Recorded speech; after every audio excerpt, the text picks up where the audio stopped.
नमस्कार दोस्तों, मेरा नाम है विष्णु दत्त और आज हम हैं अपने सेशन नंबर 1 में। सेशन नंबर 1 किसका है? सेशन नंबर 1 है मोस्ट अवेटेड कोर्स का। आप लोगों ने ही मेरे को इसके लिए बोला था कि यार अगर नेटवर्क ऑटोमेशन सिखा दो या आप भी पढ़ाते पढ़ाते सीख जाओ तो बहुत ही ज्यादा अच्छा रहेगा।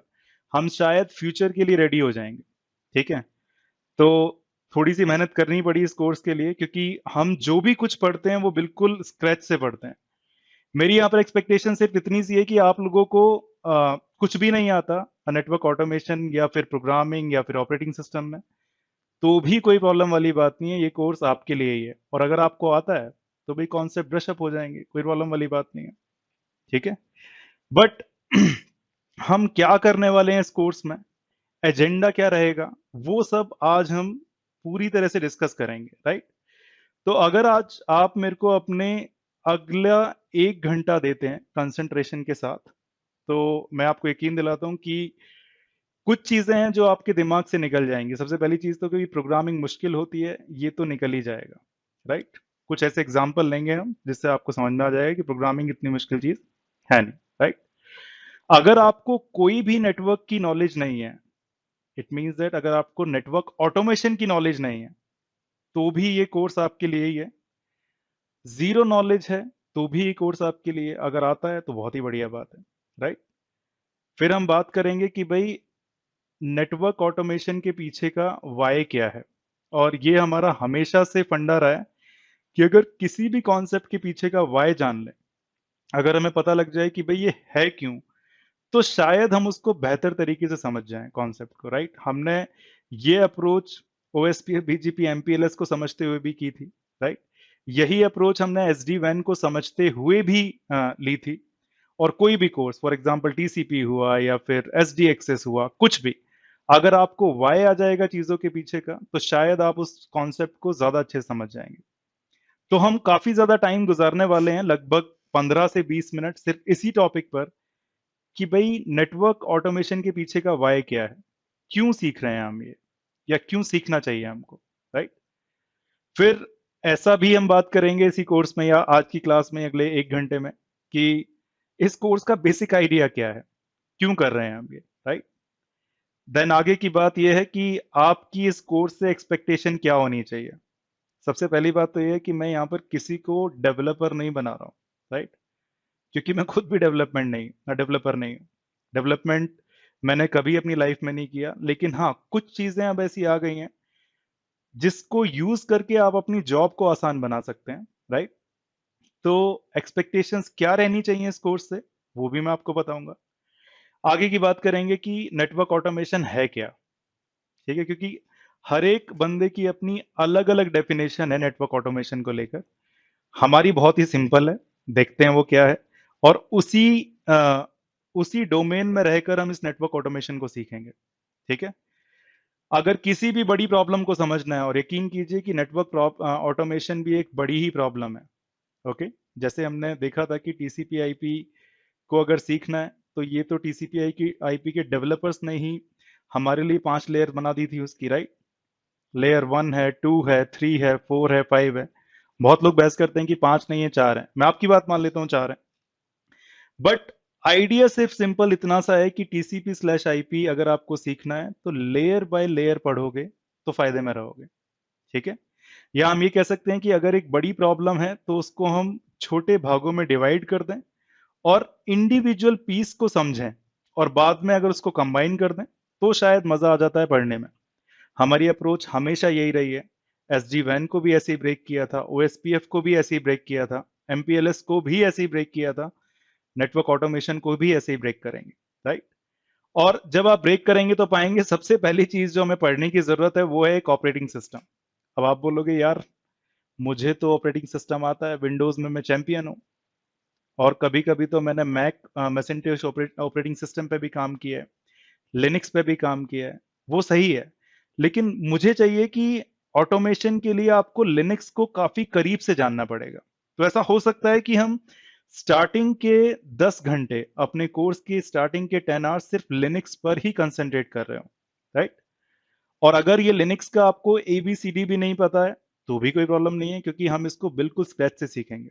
राइट, तो शायद हम आज थोड़ा सा टच करेंगे इस टॉपिक को, जिसमें हम लिनक्स को भी पढ़ना शुरू करेंगे। हैविंग सेड दैट, ये रहेगा आज का एजेंडा। अगले 1 से 1.25 घंटा या फिर 1.5 घंटा हम इन्हीं टॉपिक को डिस्कस कर रहे होंगे। हैविंग सेड दैट, सबसे पहली बात, अगर आपको नेटवर्क ऑटोमेशन का कोई क्लू ही नहीं है, आइडिया ही नहीं है, तो क्या, राइट? सबसे पहली बात तो भाई मैं ऐसे ही लोगों को ढूंढ रहा था कि जिनको आइडिया ना हो। अगर ज्यादा आपको नेटवर्क ऑटोमेशन आता होगा तो आप सीधी सी बात है कि क्यों सीखना चाहोगे, राइट? अगर नहीं आता तभी आप यहां पर हैं। और यकीन कीजिए कि मैंने भी अपने पिछले 6 से 1 साल के बीच में, 6 महीने से 1 साल के बीच में, क्योंकि मेरे कुछ कस्टमर्स को जरूरत पड़ रही थी अपने नेटवर्क को ऑटोमेट करने की, तो शायद मेरे को भी ये सीखना पड़ा, राइट?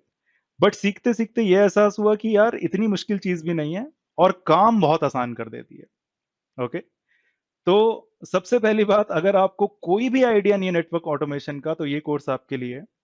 और लोगों ने मेरे से कितनी बार पूछा इसमें कि भाई कुछ तो प्रीरिक्विजिट बताइए आप इसकी, कि अगर ऑटोमेशन सीखना है तो उसके लिए क्या आना चाहिए। तो भाई सबसे पहली बात मैं आपसे ये बोल रहा हूं कि अगर आप क्यूरियस हैं, ठीक है, किसी भी कॉन्सेप्ट को जानने की आपके आपके अंदर क्यूरियोसिटी है, तो बस इतना ही मेरे को प्रीरिक्विजिट चाहिए, इसके अलावा कुछ नहीं। That is it. ओके। और ऑफ कोर्स क्योंकि हम नेटवर्क को ऑटोमेट कर रहे हैं, तो शायद आपको नेटवर्क का तो आइडिया होना ही चाहिए। मैं ये नहीं कह रहा कि फुल फ्लैज नेटवर्क बनाना आना चाहिए, ऐसा नहीं। लेकिन अगर आपने कभी लैन एनवायरनमेंट में काम किया हो, वैन में काम किया हो, डेटा सेंटर में काम किया है, तो बहुत अच्छा रहेगा। रीजन उसका ये है कि नेटवर्क है पहले, इसीलिए हम उसको ऑटोमेट करने की सोच रहे हैं, राइट? और अगर नेटवर्क की अंडरस्टैंडिंग है तो शायद आप इजीली उसको ऑटोमेट कर पाओगे। ऑटोमेशन क्या है वो हम अभी डिस्कस करेंगे। तो प्रीरिक्विजिट सिर्फ इतना सा है कि आपको क्यूरियस रहना है और क्वेश्चंस बहुत पूछने हैं आपके दिमाग में। इनफैक्ट अगर ये भी आ रहा हो कि ये 2+2 जो विष्णु ने लिखा है, 2+2 = 4, कहीं भी अगर मैंने ये स्टेटमेंट लिखी है और आपको इसमें भी हल्का सा भी डाउट आता है, तो प्लीज पूछिए, जैसा कि मैंने आपको बोला, वरना कोई भी फायदा नहीं है लाइव क्लास में बैठने का। ठीक है? और बिंदास क्वेश्चन पूछिए, क्योंकि सभी सीख रहे हैं यहाँ पर और हम सभी सीखते ही रहते हैं हमेशा, राइट? तो ऐसा पॉसिबल होगा कि आप मेरे से क्वेश्चन पूछोगे और मैं बोलूंगा कि यार मेरे को तो पता ही नहीं, आइडिया भी नहीं है। लेकिन ऐसा नहीं होगा कि मैं आपको अगले दिन या अगले 2 दिन में भी आपको उसका आंसर नहीं दे रहा हूँ, राइट? तो आपके दिमाग में कुछ भी आता है इस कोर्स से रिलेटेड, प्लीज पूछिए, राइट? और आगे की बात यह है जो मैं हमेशा से बोलता हूं कि भाई एनी वन कैन नो, ठीक है, बट मजे वाली बात है कि अगर आप उसको अंडरस्टैंड भी करो। क्या मतलब हुआ इसका? मतलब मैं सिर्फ एक एग्जांपल से देता हूं कि भाई मान के देखिए कि आपके पास काफी डेटा है। डेटा है तो सीधी सी बात है, आप जानते हैं, जानते क्यों है? क्योंकि आपके पास डेटा है, सारी की सारी इंफॉर्मेशन है। लेकिन क्या आप उस डेटा से मीनिंगफुल इंफॉर्मेशन निकाल सकते हैं? क्या आप उस डेटा से कुछ भी यूजफुल बना सकते हैं? ठीक है, अगर बना सकते हैं तो आपने उस डेटा को अंडरस्टैंड किया है, समझा है। तो हमारा मतलब यहां पर जानना नहीं है, हमारा मतलब समझने से है। ओके, तो ये हमेशा याद रखिए, anyone can know, the point is to understand. और इस पूरे के पूरे कोर्स का जो मेन पॉइंट रहने वाला है वो अंडरस्टैंडिंग रहने वाली है। ओके, और ये तो हमारा रहता ही है कि भाई हमें हर कॉन्सेप्ट के पीछे वाई जानने की जरूरत है। और इसीलिए वेबसाइट का नाम भी हमने ब्रिज वाई रख दिया है, वाई को ब्रिज करना है हमें। It is as simple as that. तो घबराने की बिल्कुल जरूरत नहीं है। ऑटोमेशन का आइडिया नहीं है तो भाई बहुत बढ़िया बात है, इसीलिए आप यहाँ हैं, इसीलिए मैं भी यहाँ पर हूँ। ओके, क्योंकि हमें उसी गैप को ब्रिज करना है। Having said that, let's move to the next board, जहां पर हम बात करेंगे वाई नेटवर्क ऑटोमेशन की। ठीक है, और यहां पर हमारे दो पसंदीदा करेक्टर आ गए हैं, राहुल और अंजलि। और हमने राहुल और अंजलि की हेल्प से ही बहुत सारे कॉन्सेप्ट सीखे हैं। ट्रांसमिशन कंट्रोल प्रोटोकॉल सीखा था, लोगों को लगता था कि भाई बहुत ही मुश्किल चीज है, लेकिन हमने उनको सिंप्लीफाई करके दिखाया था कि अगर आप दो करेक्टर्स को जान लो, उनके बीच के कम्युनिकेशन को जान लो, तो शायद टीसीपी भी समझ जाओगे। सेम चीज हमने एसडी वैन में भी की थी। तो ये करेक्टर्स हमारे साथ साथ चलते हैं, राइट? और इस कोर्स में भी ये करेक्टर्स हमारे साथ साथ ही चलने वाले हैं। राहुल है, अंजलि है, और इन लोगों को अब काफी अच्छे से नेटवर्किंग समझ में आ गई है। इन लोगों ने ओएसपी बीजीपी किया था हमारे साथ, एमपीएलएस सीखा था इन्होंने, एसडी वैन सीखा था, एसडी एक्सेस भी इनको आता है, टीसीपी में तो इनका महारत हासिल है, राइट। अब बात इतनी सी है कि ये सब करने के बाद इनकी जॉब लग गई। जॉब लग गई कहाँ पर? स्पोर्ट्स इंडिया कॉरपोरेशन में। एंड बाय द वे अगर मैं आपको बताऊं तो स्पोर्ट्स इंडिया के मालिक यहीं पर बैठे हुए हैं हमारे साथ में। आशीष जी नाम है उनका, मिस्टर आशीष चड्डा। ओके। तो इन्होंने ये कंपनी बनाई है sports India. By the way fictitious company है लेकिन सीईओ असली है, यहीं पर बैठा हुआ है। तो ओवरऑल कहने का सिर्फ इतना सा मतलब है कि राहुल है, अंजलि है, इन दोनों की जॉब लग गई है क्योंकि इनको नेटवर्किंग आती है और अब इनका काम है इस पूरे के पूरे नेटवर्क को संभालना, राइट। दोनों ही ऑपरेशन इंजीनियर हैं, इस पूरे के पूरे नेटवर्क को लीड करते हैं। मैं ये नहीं बोल रहा कि इतना बड़ा नेटवर्क को ये सिर्फ दोनों ही लोग संभाले हुए हैं, ये तो लीड हैं, राइट। और इनके साथ काफी लोग काम करते हैं जिनको इनको गाइड करना पड़ता है। It is as simple as that, right. तो अब इनका डिस्कशन चल रहा है कि भाई राहुल अंजलि को बोल रहा है कि जॉब तो बहुत बढ़िया लग गई है, काफी पैसे भी अच्छे खासे मिल रहे हैं और इनको जॉब करते करते 1 साल भी हो गया है, राइट। बट प्रॉब्लम क्या हो रही है? प्रॉब्लम ये हो रही है कि अगर इनको कोई भी प्रॉब्लम आती है ओएसपीएफ में, बीजीपी में, फॉरन डिवाइस पे लॉग इन करते हैं, देखते हैं, ट्रबल शूट करते हैं और सॉल्व कर देते हैं, ठीक है, और काम बहुत अच्छा चल रहा है। लेकिन टाइम के साथ साथ जैसे ही नेटवर्क बड़ा हो रहा था, अभी तो मैंने आपको सिर्फ इसकी 3 ब्रांचेस ही दिखाई हैं, ठीक है। अगर मैं इस नेटवर्क को थोड़ा सा एक्सप्लेन करूं तो इसमें एक डेटा सेंटर है, फिर ये कैंपस है और इसकी 3 ब्रांचेस हैं। लेकिन मिस्टर आशीष की कंपनी जो है वो बढ़ी जा रही है, राइट। तो ऐसा भी पॉसिबल हो सकता है कि 100 से भी ज्यादा ब्रांचेस हो जाएं, और ऐसा भी पॉसिबल हो सकता है कि इस डेटा सेंटर में जितने भी आपको डिवाइस दिख रहे हैं, सर्वर दिख रहे हैं, ये भी काफी बढ़ जाएं। It is as simple as that, right. Campus में भी काफी ज्यादा एम्प्लॉयज हो जाएं, ब्रांचेस में भी काफी कुछ हो जाए, तो सीधी सी बात है ये जो नंबर ऑफ डिवाइसेस हैं ये भी बढ़ेंगे। और अगर नंबर ऑफ डिवाइसेस भी बढ़ रहे हैं तो राहुल और अंजलि का काम धीरे धीरे मुश्किल हो रहा है। जब इन्होंने ज्वाइन किया था तो भाई बड़ा मजा आ रहा था कि भाई जो भी सीखा है, बीजीपी सीखा है, बीजीपी को फौरन डिबग कर देते हैं। एमपीएलएस में भी अगर सर्विस प्रोवाइडर को भी प्रॉब्लम आ रही थी तो उसको भी गाइड कर रहे थे कि भैया ऐसे कर ले, कम्युनिटी में ये चेंज कर लोगे तो ये हो जाएगा, राइट।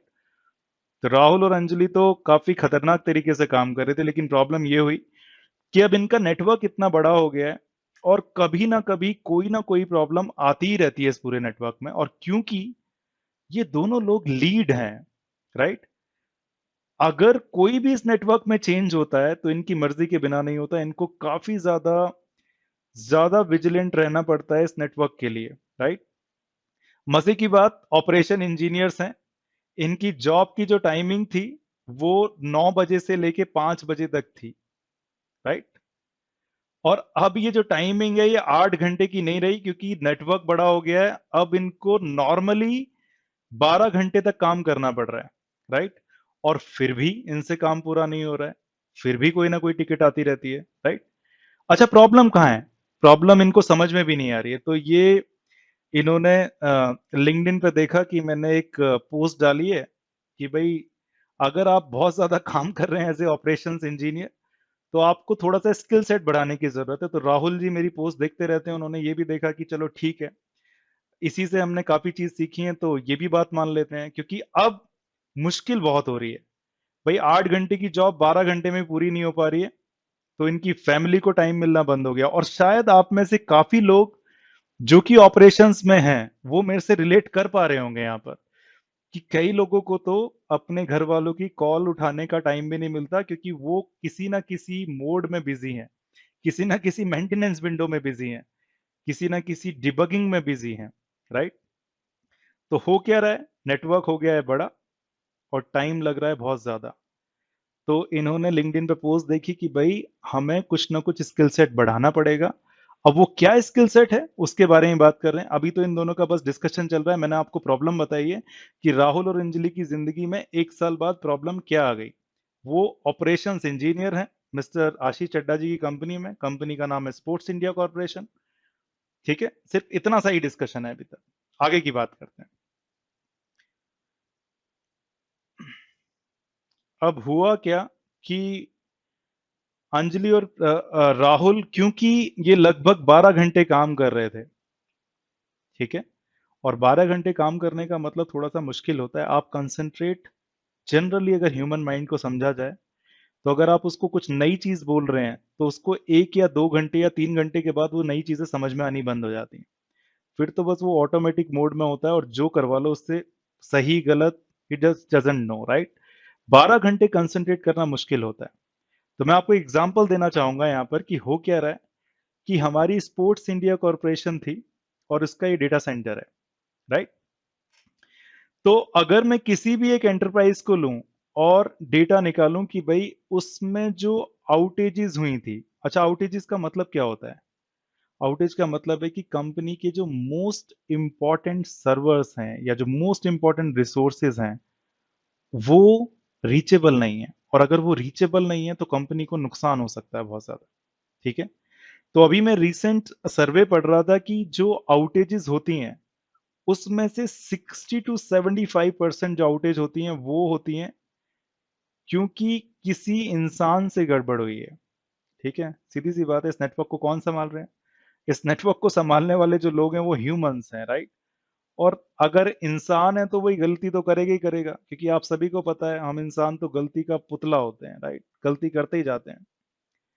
और ये देख के मेरे को काफी अचंभा हुआ था कि 60 to 75% है। और मुझे लगता था कि भाई चलो होगा 30-40%, लेकिन इट्स अ ह्यूज नंबर। अगर मैं बात कर रहा हूं कि जितनी भी आउटेजेस हुई हैं उसमें से 60 to 75% ह्यूमन मिस्टेक के कारण है, तो पहली बार मेरे को ये यकीन करना मुश्किल हो रहा था। लेकिन फिर मुझे अपना ही एक एग्जाम्पल याद आ गया। तो मैं अपनी बेवकूफी अपने थ्रू नहीं बता रहा हूँ, मिस्टर राहुल के थ्रू बता रहा हूँ। तो राहुल एक बार अंजलि से डिस्कस कर रहे थे कि भाई जब मैं 3rd मंथ में था, मीन्स जब मेरे को स्पोर्ट्स इंडिया ज्वाइन हुए 3 मंथ्स हुए थे, तो बेसिकली वो क्या कर रहे थे, वो इस वैन राउटर पर लॉग इन किए हुए थे, राइट। तो मेरे पास एक राउटर है, सॉरी एक ये लैपटॉप है, और ये रहे हमारे मिस्टर राहुल जी, ठीक है, इंटरनेट पर ही हैं। तो इन्होंने इंटरनेट से अपने इस लैपटॉप की मदद से इस राउटर पर लॉग इन किया, राइट, कर सकते हैं। और बहुत ही शानदार प्रोटोकॉल यूज किए इन्होंने। एसएसएच टेलनेट यूज करना ही पसंद नहीं करते हैं क्योंकि सिक्योर नहीं होती है, तो ये एसएसएच यूज कर रहे हैं, बहुत बढ़िया।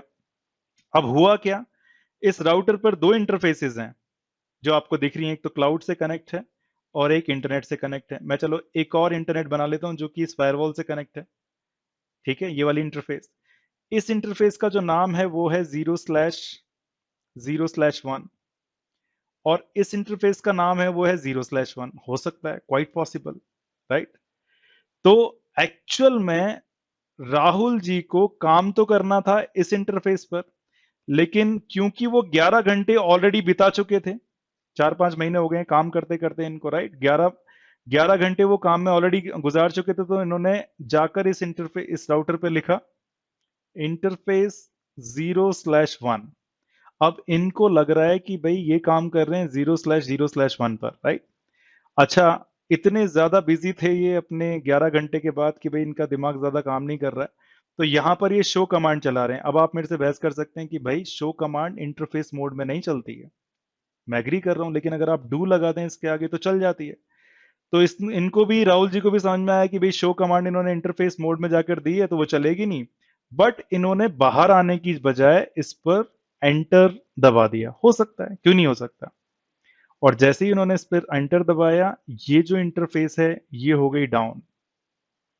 और आप सोच सकते हैं कि अगर ये इंटरफेस डाउन हो गई तो नुकसान हो जाएगा आशीष चड्डा जी की स्पोर्ट्स इंडिया कॉरपोरेशन को। यकीन नहीं आता, देख लीजिए, आशीष जी की जो कंपनी है उसका एक वेब सर्वर है जिस पर ये अपनी कंपनी की वेबसाइट चलाते हैं जिसका नाम है sportsindia.com, राइट। और ये जो sportsindia.com है इस पर ये सारे के सारे अपने प्रोडक्ट्स बेचते हैं, जो भी स्पोर्टिंग गुड्स हैं वो बेचते हैं, क्रिकेट बैट हुआ, क्रिकेट बॉल हुई, जो भी, राइट। और इंटरनेट पर हमारे बहुत सारे यूजर्स हैं इनके, जो हमेशा कोई ना कोई इस पर ऑर्डर कर रहा होता है, राइट। अब आप सोच कर देखिए, मिस्टर राहुल ने क्या करा, मिस्टर राहुल ने इसी लिंक को डाउन कर दिया। अच्छा, गलती हुई है। अच्छा, पता कब चला इन्होंने कि गलती हो गई है, कि जैसे ही इन्होंने वो शट डाउन एसएच को क्लिक कर दिया, तो भाई ये जो एसएसएच सेशन था यही बंद हो गया। क्यों बंद हो गया? आपको पता है कि ये आ कहां से रहा था? ये आ रहा था इंटरनेट से, ऐसे, राइट? और अगर यही बंद हो गया तो प्रॉब्लम हो जाएगी। It is as good as कि भाई आप एक पेड़ की डाली पर बैठे हैं, राइट, और किसी ने आकर वो डाली ही काट दी, और यहां पर तो डाली काटने वाले ही कौन है? मिस्टर राहुल ही हैं, जो कि बैठे थे इस डाल पर, तो गिर ही जाएंगे। तो जैसे ही इनको पता लगा कि भाई गड़बड़ हो गई है, तो सबसे पहले तो आशीष जी ने इन्हें फोन कर दिया कि अरे भाई क्या कर दिया, मैं ही ऑर्डर नहीं कर पा रहा हूं अपनी स्पोर्ट्स इंडिया कॉरपोरेशन से कुछ भी। ठीक है, तो मिस्टर राहुल का जो घर था वो लगभग 25 किलोमीटर दूर था, राइट? और अगर आप इंडिया में रहते हैं तो आपको पता है कि कभी कभी 25 किलोमीटर ट्रेवल करने में लगभग आपको 1.5 घंटे का समय लग सकता है। इवन उससे भी ज्यादा लग सकता है अगर आप बेंगलोर में हैं तो। ठीक है, तो उन 2 घंटे के लिए जब मिस्टर राहुल अपने घर से यहां आ पाते, इस राउटर पर अपनी कंसोल केबल कनेक्ट करके डायरेक्टली इस पर जा पाते, राइट, उससे पहले लगभग 2 घंटे या 2.5 घंटे का लॉस हो चुका था मिस्टर स्पोर्ट्स इंडिया या मिस्टर आशीष जी को। आप ये समझ सकते हैं कि इट्स ए बिग लॉस। और हुआ क्यों? It's a natural human mistake. हो सकती है, किसी से भी हो सकती है, राइट? इनफैक्ट मैंने तो अपने नेटवर्किंग करियर में इससे भी बड़ी मिस्टेक की है, राइट? तो उसके बारे में एग्जांपल देते रहेंगे। लेकिन हम ये क्यों बात कर रहे हैं कि भाई ये जो ह्यूमन मिस्टेक्स हैं ये होती हैं, राइट? मैं सिर्फ इसीलिए बोल रहा हूं कि अगर हम अपना कुछ काम, राइट, मशीन से करवाएं, फॉर एग्जाम्पल आप सोच कर देखिए कि अगर मिस्टर राहुल 12 घंटे काम कर रहे हैं तो 12 घंटे में से आई एम प्रीटी श्योर कि लगभग 6 या 7 घंटे का काम, या चलो और भी कम कर लेते हैं, 5 या 6 घंटे का काम, कुछ ऐसा काम होता है जो कि क्वाइट रिपीटेबल होता है, हमेशा रिपीट करते हैं। और करते ही मिस्टर राहुल हमेशा एसएसएच करके लॉग इन करते हैं किसी मशीन में, कुछ आउटपुट देखते हैं, राइट? तो कुछ काम हमेशा रिपीटेबल होते हैं, और उन कामों को अगर हम ना करें तो सीधी सी बात है 5 से 6 घंटे बच जाएंगे।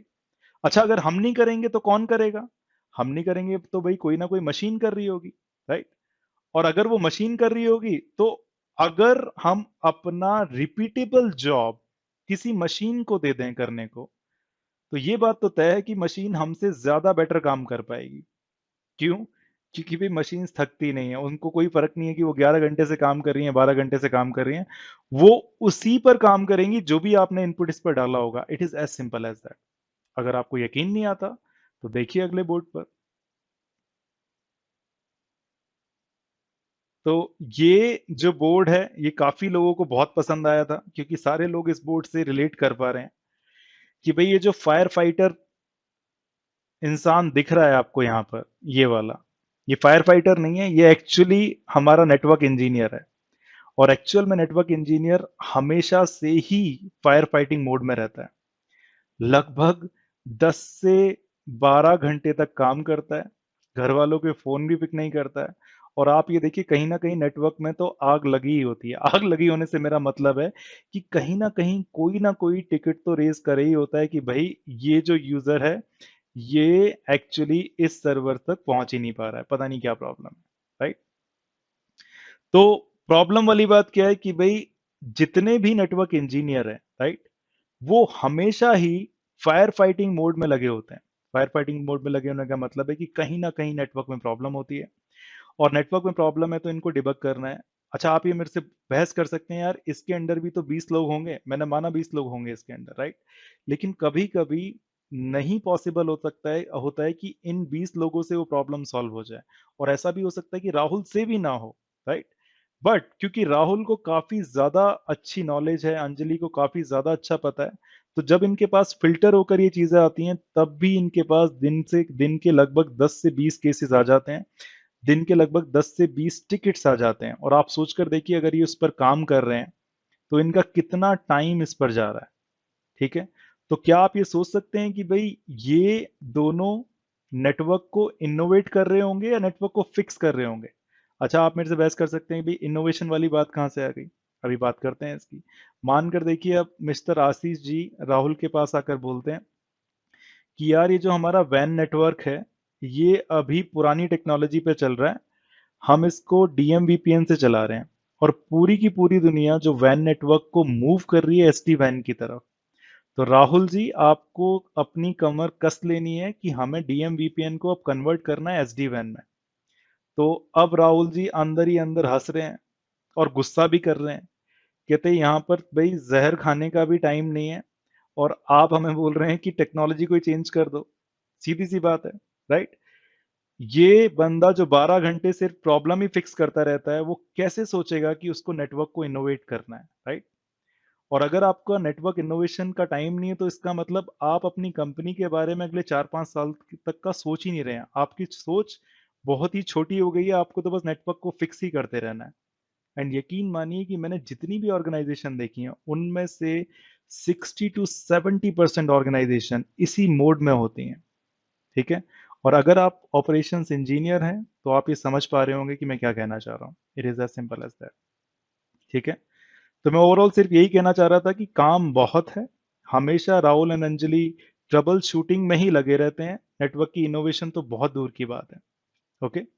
और आप जितना भी मैं आपको बता रहा हूं, आप यकीन रखिए कि हम मेन मुद्दे पर आएंगे, राइट। अभी तक मैंने सिर्फ आपसे दो चीजें डिस्कस की हैं। सबसे पहली तो ये जो हमने इस बोर्ड पे डिस्कस की थी यहां पर, राइट, कि भाई ह्यूमन मिस्टेक्स होती हैं। और दूसरी चीज ये कि भाई हम हमेशा फायर फाइटिंग मोड में लगे रहते हैं, राइट। ये दोनों चीजें डिस्कस की हैं। आगे की बात करते हैं।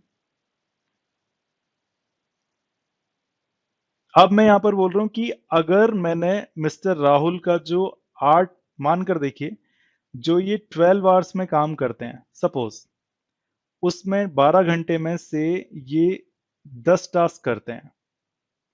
ओके।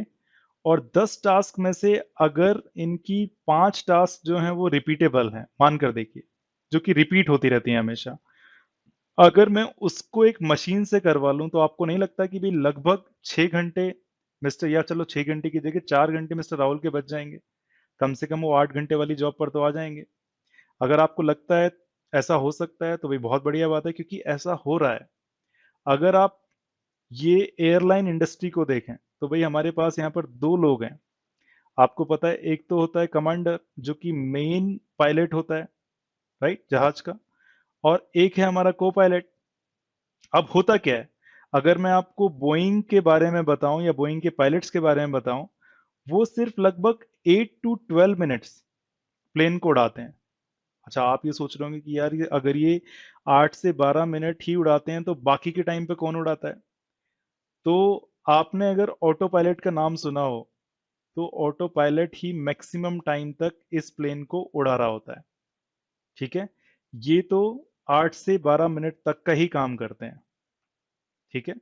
अच्छा, ऑटो पायलट पर होने के बावजूद भी पूरे जो प्लेन की कमांड होती है, वो इन दोनों लोगों के ही हाथ में होती है, क्योंकि यही इंस्ट्रक्ट कर रहे हैं। इसका मतलब ये नहीं है कि अगर कोई भी चीज ऑटो पायलट मोड में चली गई है, या फिर जो प्लेन है अगर वो ऑटो पायलट मोड में चला गया है, तो इसका मतलब ये नहीं है कि वो इनके कंट्रोल से बाहर हो गया। At the end of the day, ये जो ऑटो पायलट मोड है, इसको भी कंट्रोल करने वाले ये दोनों पायलट्स ही हैं। तो मैं ये बिल्कुल भी नहीं बोल रहा हूं कि अगर आपने ऑटो पायलट मोड में डाल दिया है, तो इन दोनों पायलट्स को हमें बाहर निकाल के फेंक देना चाहिए। ये लोग इरेलीवेंट नहीं हुए हैं। इसीलिए अगर आप नेटवर्क इंजीनियर हैं, बढ़िया वाले नेटवर्क इंजीनियर हैं, तो आप अभी रेलेवेंट हैं। आपकी जॉब को कोई खतरा नहीं है, और ये मैं प्रूव करूंगा आज की क्लास में ही, राइट। हम एग्जाम्पल से समझेंगे कि भाई आप अभी भी रेलेवेंट क्यों हैं। अगर आप एक अच्छे नेटवर्क इंजीनियर हैं, तो आप अभी भी इरिप्लेसेबल हैं। मशीन वो नहीं कर सकती जो आप कर रहे हैं, right. Having said that, point सिर्फ इतना सा है कि आपकी जो भी रिपीटेबल टास्क हैं, आप वो खुद मत करो, उसको मशीन से करवाओ, राइट। और ऑटो पायलट यही करता है। अगर ये पायलट लोग ऑटो पायलट पर ना डालें, तो यही सारी की सारे वो रिपीटेबल टास्क हमेशा यही करते रहेंगे। और आप सोच कर देखो, इस ऑटो पायलट ने इनका कितना ज्यादा, मे बी 60, 70, 80% काम हल्का कर दिया। अच्छा, अब ये 80% टाइम में क्या कर सकते हैं, इस 80% टाइम में ये इनोवेट करने की सोच सकते हैं। ये जो बंदा अगर पायलट है, तो या फिर कमांडर है, तो वो अपने को पायलट को समझा सकता है बड़े आराम से कि भाई ऐसी चीजें होनी चाहिए, या ऐसे होनी चाहिए, या कुछ भी वट, राइट। ये जितना भी टाइम इनका बच गया है, ये टाइम को ये इनोवेशन के लिए यूज कर सकते हैं, कुछ और चीजों के लिए यूज कर सकते हैं। पूरे प्लेन को एक्चुअल में कंट्रोल या मॉनिटर करने के लिए कर सकते हैं, राइट? अगर ये पॉसिबल है ह्यूमन लाइफ के केस में, क्योंकि आपको पता है कि भाई पायलट जो होते हैं उनकी रिस्पॉन्सिबिलिटी बहुत ज्यादा होती है। लोग बोलते हैं पायलट की सैलरी बहुत ज्यादा है, लेकिन कभी आपने सोचा है कि भाई पायलट की सैलरी इतनी ज्यादा क्यों है? पायलट की सैलरी सिर्फ इसीलिए ज्यादा है क्योंकि उनके ऊपर रिस्पॉन्सिबिलिटी बहुत ज्यादा है। इस पूरे प्लेन की रिस्पॉन्सिबिलिटी प्लस जितने भी लोग उसमें बैठे हैं, 250-300 लोग, उनकी responsibility, and that is why pilot की सैलरी बहुत ज्यादा है, राइट? तो अगर क्योंकि यहां पर ह्यूमन लाइफ इन्वॉल्व है, इसीलिए रिस्पॉन्सिबिलिटी बहुत ज्यादा है। अगर हमने ह्यूमन लाइफ के केस में बहुत सारी रिपीटेबल चीजें ऑटो पायलट से करा ली, तो भाई ये नेटवर्क तो मुझे लगता है काफी छोटी चीज ही हो गई है इसके सामने, राइट? तो अगर मिस्टर राहुल का थोड़ा सा काम, लगभग 50-60% काम अगर ऑटोमेट हो जाए, या अंजलि का जितना भी काम है उसका 50-60% काम ऑटोमेट हो जाए, तो ये उस काम को या उस टाइम को यूज कर सकते हैं इस नेटवर्क के इनोवेशन में, राइट?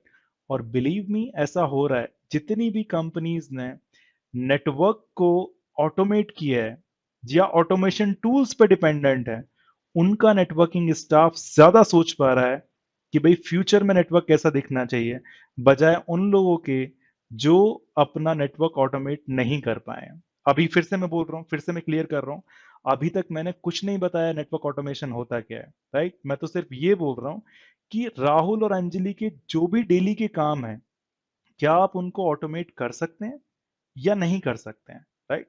जो भी रिपीटेबल टास्क हैं, एटलीस्ट भाई कोई मशीन इतना तो करते। फॉर एग्जांपल मिस्टर राहुल को एक इंटरफेस का या 10 राउटर में जाकर देखना है कि वो इंटरफेस पर कितने ज्यादा एरर्स आए हुए हैं, इनपुट आउटपुट एरर।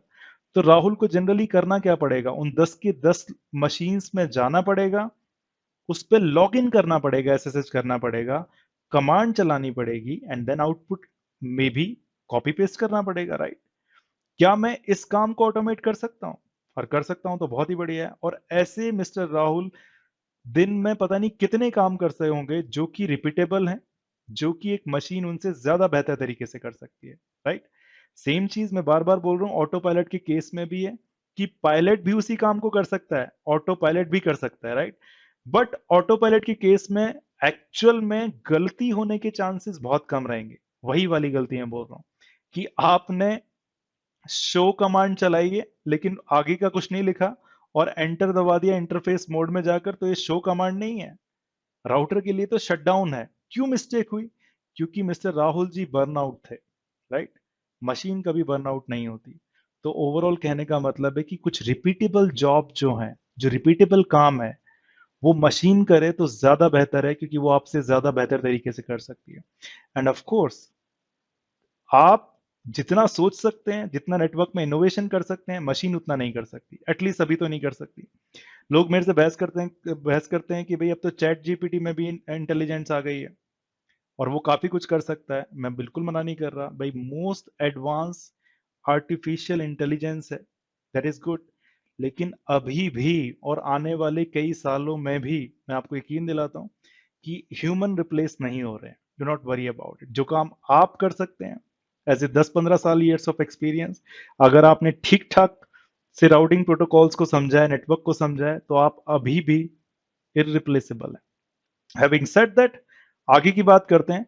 बट मुझे लग रहा है कि यार 30 मिनट हो गए और मैं कंटिन्यूस फ्लो में हूं।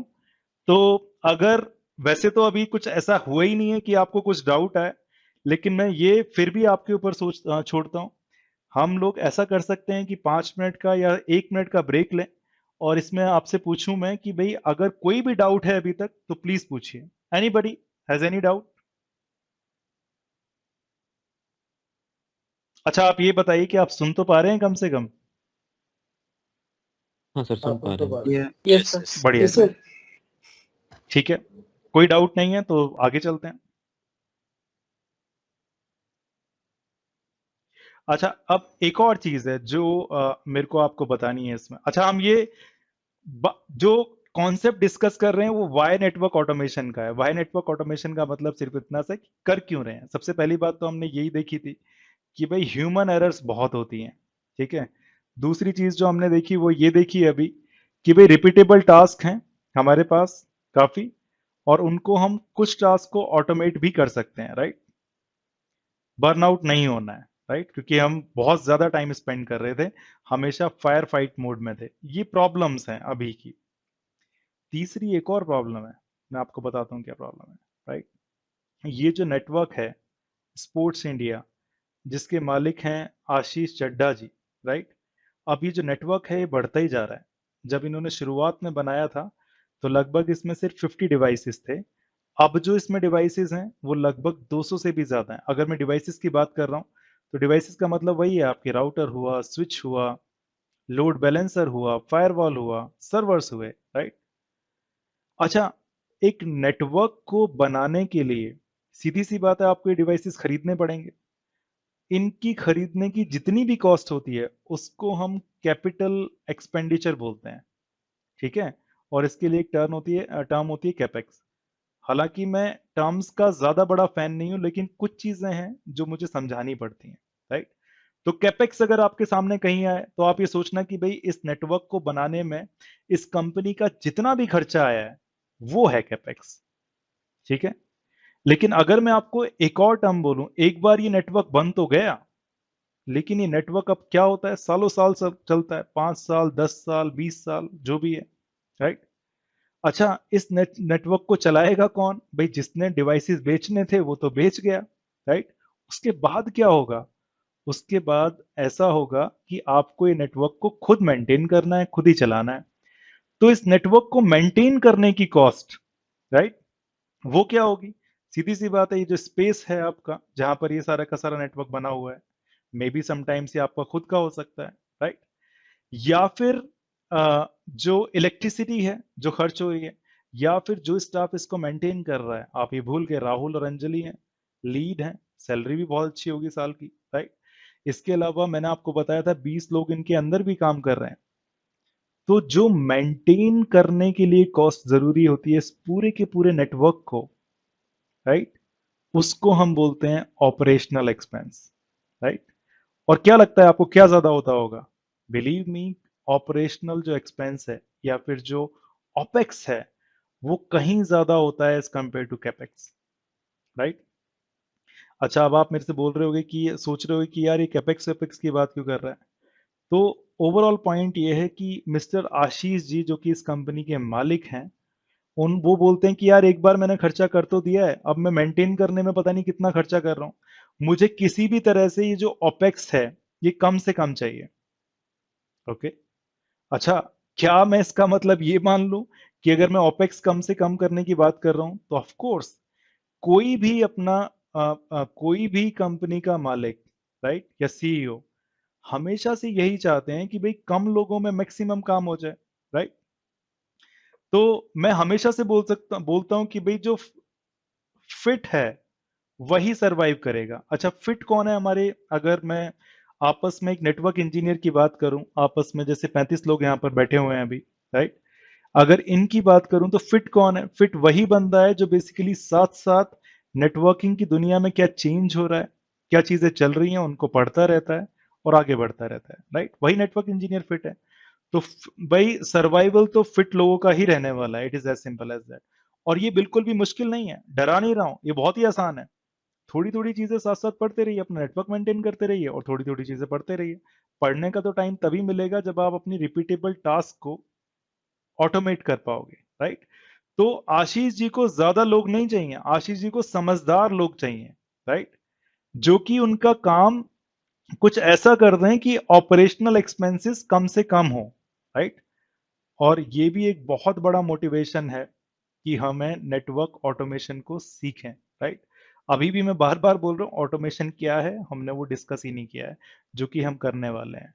बट मैं बस इतना कहना चाह रहा हूं कि हमारी 3 बड़ी समस्याएं हैं आज की दुनिया में। सबसे पहली तो समस्या ये है कि भाई ह्यूमन एरर है। दूसरी समस्या ये है कि भाई फायर फाइटिंग मोड में हर एक ऑपरेशन इंजीनियर रहता है। तीसरी समस्या यह है कि जो ओपेक्स है वो हमेशा ज्यादा है as compare to capex. Network को मैनेज करने का, मेंटेन करने का खर्चा ज्यादा है एज कंपेयर टू कैपेक्स। और हर एक कंपनी के सीईओ साहब यही चाहते हैं कि उनका जो ऑपरेशनल एक्सपेंस हो वो कम हो। ये चीजें हैं जो मोटिवेट करती हैं किसी भी इंजीनियर को कि वो ऑटोमेशन सीखे, क्योंकि ऑटोमेशन इन तीनों चीजों का ही जवाब है। अगर मैं बात करूं ह्यूमन एरर की, तो सीधी सी बात है, अगर मशीन को रिपीटेबल टास्क का काम दिया जाएगा तो वो आपसे बेहतर कर पाएगी, क्योंकि मशीन थकती नहीं है, राइट। दूसरी चीज, फायर फाइटिंग मोड में रहने की जरूरत ही नहीं है। आपका जितना भी रिपीटेबल काम है वो मशीन से कराइए और टाइम बचाइए। टाइम बचाओगे तो शायद इनोवेशन के बारे में सोच पाओगे, राइट। तीसरी चीज है, अगर आपको ऑपरेशनल एक्सपेंस कम करने हैं तो आपको नेटवर्क को अ, ऐसा कुछ बनाना पड़ेगा नेटवर्क में, ताकि आपका काम थोड़ा आसान हो जाए, राइट। आपको बहुत सारे लोग चाहिए ही नहीं इस नेटवर्क को मेंटेन करने के लिए। मे बी ये जो 20 लोग हैं, शायद ये मेहनत करके कुछ और लीड का कहीं काम कर पाए, राइट। जरूरी नहीं है कि भाई ये छोटी छोटी टिकट्स में सिर्फ राउटर्स को थोड़ा सा समझे, बजाय इसके कि वो पूरा का पूरा समझे और कहीं पर और ज्यादा योगदान दे, राइट। तो ओवरऑल कहने का मतलब है, ऑपरेशनल कॉस्ट करनी है कम, फायर फाइटिंग मोड से इन लोगों को निकालना है, ह्यूमन एरर को करना है कम। हालांकि दे और भी रीजंस हो सकते हैं, बट मेरे को जो मोस्ट इंटरेस्टिंग रीजन लगे मैं आपको वही बता रहा हूँ। अगर आपको ये बात समझ में आ गई है पिछले तीन, तो बहुत बढ़िया है, क्योंकि ये वाई है नेटवर्क ऑटोमेशन का। ये एक्चुअल में बेस है, क्योंकि हमें ये चीजें करनी है, शायद इसीलिए हमें नेटवर्क ऑटोमेशन सीखना है। It is as simple as that. आगे की बात करते हैं। आगे की बात करें तो हमारे पास है बेसिक आइडिया क्या है इस कोर्स का, ओके। और ये बहुत ही इंटरेस्टिंग डिस्कशन रहने वाला है, क्योंकि ये डिस्कशन हम जब ओएसपी बीजीपी की क्लास खत्म हो रही थी तब कर रहे थे, राइट। तो जैसे ही मैं अपनी ऑर्गेनाइजेशन में ही बोलता हूं यहां पर कि भाई सभी लोगों को नेटवर्क ऑटोमेशन अब सीखने की जरूरत है, टाइम आ गया है, तो यकीन करो जो मेरे जितने पुराने लोग हैं, जिनको 15 साल का एक्सपीरियंस है, 14 साल का एक्सपीरियंस है, वो मेरे से स्ट्रेट अवे पूछते हैं कि यार विष्णु तो मेरे को ये बोल रहा है क्या कि अब मुझे भी प्रोग्रामिंग सीखनी पड़ेगी, और अगर मैंने प्रोग्रामिंग नहीं सीखी तो मेरी जॉब चली जाएगी, क्या तू ये बोलना चाह रहा है? तो एक तो इस तरह का रिस्पांस मिलता है। दूसरे लोग होते हैं जो 2 से 10 साल के एक्सपीरियंस वाले हैं, राइट। अच्छा, आप वो मत घबरा जाना कि यार इसने तो 11 12 13 14 की बात ही नहीं की। भाई इसकी 2 से 10 में नहीं आ रहे हैं तो वो यहीं पर है, उनको मैं सीनियर ही मान रहा हूँ, ठीक है। लेकिन अगर 2 से 9 साल वाले बंदे हैं तो वो क्या कर रहे हैं, उन्होंने भाई सीसीएनए का सर्टिफिकेशन किया है, अभी अभी सीसीआई किया है किसी ने, राइट। किसी ने तो एसडी वैन कर लिया है, बहुत ज्यादा सीएलआई पे काम किया है इन लोगों ने, ठीक है, बहुत मेहनत कर रहे हैं। अच्छा, अब ये लोग मेरे से पूछते हैं कि भाई अगर ऐसा है तो मैंने अभी अभी इतना सर्टिफिकेशन पे पैसा खर्च किया है, और अब तुम मेरे को बोल रहे हो कि भाई प्रोग्रामिंग भी सीख ले, तो मेरी इस नॉलेज का क्या होगा, राइट। क्या आप ये बोलना चाह रहे हैं कि अभी जो मैंने 7 8 साल में जितना भी पैसा इस नॉलेज में खर्च किया है, राइट, या सर्टिफिकेशन में खर्च किया है, वो सब बेकार है? अगर ऐसा होता तो भाई मेरे को प्रोग्रामिंग ही सीख लेनी चाहिए थी पहले ही, ठीक है। तो लोगों को जब मैं ये जाकर बोलता हूं तो भाई बड़े खतरनाक से आंसर मिलते हैं। तो अब मेरे पास आपके लिए, अगर आपने संडे वाली क्लास की थी तो बहुत बढ़िया है, नहीं की तो आप यहां पर जान लीजिए। मेरे पास आपके लिए दोनों न्यूज हैं, एक तो बैड न्यूज है, एक गुड न्यूज है, राइट। अगर आप इसमें से किसी भी कैटेगरी में आ रहे हैं तो बहुत बढ़िया। अच्छा, इसके अलावा एक और कैटेगरी होती है, वो इंसान ही अलग है, उनको मतलब ही नहीं है, उनको मैं बोलता हूं सीजन नेटवर्क इंजीनियर। अच्छा, ये सीजन नेटवर्क इंजीनियर कौन होते हैं? इनको कुछ मतलब ही नहीं है। भाई पहले ये रिप कॉन्फ़िगर करते थे, जैसे किसी ने बताया ओएसपीएफ बहुत बढ़िया प्रोटोकॉल है रिप से। रिप तो कुछ भी नहीं है ओएसपीएफ के सामने। तो ये सीजन जो नेटवर्क इंजीनियर है, ये फौरन ओएसपीएफ सीख लेगा, कहेगा ठीक है भाई। फिर इसके बाद किसी ने बताया कि भाई एसडी वैन मार्केट में आ गया है, वो आईपीसेक को बेसिकली जो आपकी वैन टेक्नोलॉजी है डीएमवी पिन, उसको रिप्लेस कर देगा। बहुत ही बढ़िया सॉल्यूशन है। ये बंदे ने क्या किया कि इसने एसडी वैन भी सीख लिया, राइट। ये जो सीजन प्रोफेशनल्स हैं, जो खतरनाक, जिनको नेटवर्क इंजीनियर में बोलना चाहूंगा, भाई उनको तो मतलब ही नहीं है क्या आ रहा है क्या नहीं आ रहा है। वो तो इस बात के लिए हमेशा से रेडी रहते हैं कि अब अगर कोई बोलेगा कि भाई ऑटोमेशन बहुत बढ़िया चीज है तो वो भी सीख लेंगे, उसमें कोई बड़ी बात नहीं है। तो मैं इन लोगों का तो डिस्कशन कर ही नहीं रहा हूं। भाई ये तो हर जगह सक्सेसफुल हैं, पहले भी थे, हमेशा हैं, क्योंकि इनकी तो अप्रोच ही है, जो भी चीज नहीं आ जाएगी और इनको अगर लगेगा कि यूजफुल है तो सीख लेंगे, कोई प्रॉब्लम वाली बात नहीं है। मैं तो इन लोगों की बात कर रहा हूं जो बहुत ही अड़ियल किस्म के हैं कि यार 15 साल हो गया, अब मैं क्यों सीखूं प्रोग्रामिंग, राइट। या फिर मैंने अभी अभी इतना CLI और इनफैक्ट यकीन कीजिए कि मैं भी इन्हीं में से था, राइट। जो ये 2 से 10 साल वाले लोग हैं या 15 साल वाले लोग हैं, ये वाले, मैं भी इन्हीं में से था।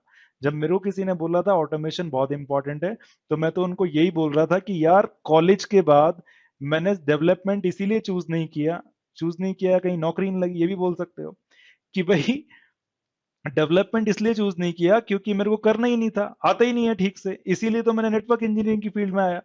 और अगर मैं नेटवर्क इंजीनियरिंग की फील्ड में आ गया हूं और 15 साल गुजार भी लिए हैं और अब आप मेरे को बोल रहे हैं कि फिर से प्रोग्रामिंग में जाओ, तो ये तो थोड़ी सी गड़बड़ लग रही है, राइट। तो बात करते हैं कि हम गुड और बैड न्यूज किया है। तो सबसे पहली बात तो मैं इन लोगों की तो बात ही नहीं कर रहा हूं।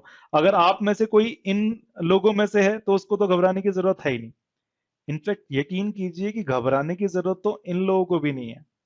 लेकिन एक बैड न्यूज है, बैड न्यूज ये है कि भाई प्रोग्रामिंग तो सीखनी पड़ेगी, राइट। अच्छा, प्रोग्रामिंग सीखने का मतलब ये नहीं है कि आपको डेवलपर बन जाना है। प्रोग्रामिंग सीखने का सिर्फ इतना सा मतलब है कि आपको अपने काम को सही से करना आना चाहिए, राइट। अपने काम को मोर एफिशिएंटली करना आना चाहिए। जो भी आपका काम है उसमें रिपीटेबल टास्क है तो आप वो खुद मत करो, या तो किसी से करवाओ, राइट। या फिर उसके लिए एक स्क्रिप्ट लिखो, प्रोग्राम लिखो।